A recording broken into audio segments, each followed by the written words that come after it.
pour le coup.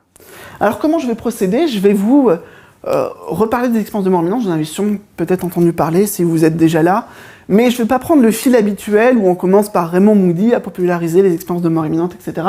Je vais parler de travaux qui ont été faits en parallèle ou avant ceux de Raymond Moody. Notamment les travaux de 2 chercheurs américains, un psychiatre spécialiste de l'anxiété, des états de choc, qui s'appelle Russell Noyes, qui est toujours vivant, et un psychologue clinicien qui s'appelle Roy Cletty. Ils ont, avant Moody, commencé à créer un questionnaire, en fait. Ils appelaient ça les expériences d'accident, le questionnaire des expériences d'accident. Et c'est vrai que leur population, qui est à peu près de 200 sujets, c'était à 91% des gens qui avaient vécu un accident de voiture, une chute, une quasi-noyade, quelque chose comme ça. C'est déjà, vous verrez, c'est un peu particulier, c'est une sous-population intéressante. Et donc, ce qu'ils vont voir, c'est qu'on voit ce type d'expérience. Alors, on appelle pas ça encore near-death experiences à l'époque, mais ils voient que les gens, ils sont plus les mêmes, ils rentrent dans une sorte d'état modifié de conscience assez particulier, et du coup, le nom qu'ils vont essayer de donner dans un premier temps à cette expérience, c'est la dépersonnalisation. Donc ils vont vraiment, avec leur questionnaire, voir les éléments qui sont les plus présents, qui seraient essentiels, et ils vont dire qu'il y a comme, lorsque le sujet se trouve en danger, comme s'il se séparait de son corps pour éviter les conséquences associées à la mort et à la douleur. De cette menace, de ce danger. Et ils vont rapprocher ça de la dépersonnalisation qui est un syndrome, un symptôme finalement classique en psychiatrie où la personne n'a plus l'impression d'être elle-même. En gros, ça revient à ça, il y a quelques autres éléments, mais c'est une réaction quasi universelle. Ce qu'ils en font, c'est presque comme les animaux qui ont la tendance, en fait, on dit qu'ils ont une réponse combat ou fuite. Donc quand ils sentent un danger, ils activent quelque chose de leur système nerveux orthosympathique qui les prépare, qui les prépare soit à fuir la situation en fonction de leur évaluation, soit à lutter, à se battre dans cette situation.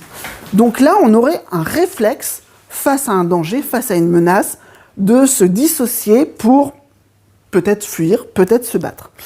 Et donc, il voit que parfois s'évader, qu'une partie de l'esprit s'évade, ne pense plus au danger, ou vive les choses de façon complètement atténuée, sans émotion, sans panique, ça a peut-être des effets tout à fait bénéfiques. C'est comme si les êtres humains avaient leur propre stratagème pour lutter face aux menaces de danger.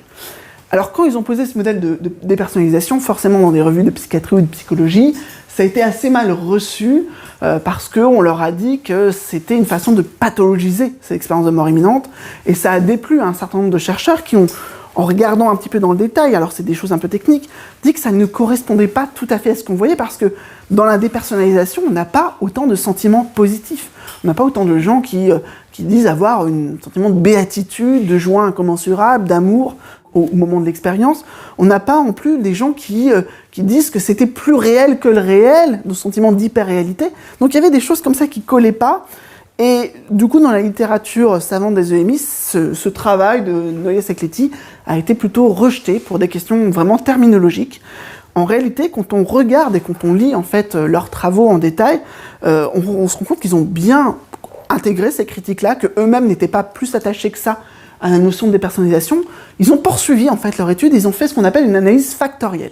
L'analyse factorielle, c'est essayer de trouver dans tout le chaos de données qui est présente, est-ce qu'il y a un ordre, est-ce qu'il y a des choses qui ressortent grâce à des outils statistiques.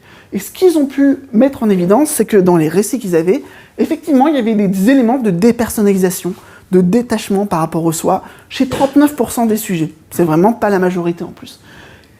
Chez une majorité d'entre eux, il y avait autre chose qu'on peut appeler hypervigilance, hyper-alerte, d'une certaine façon.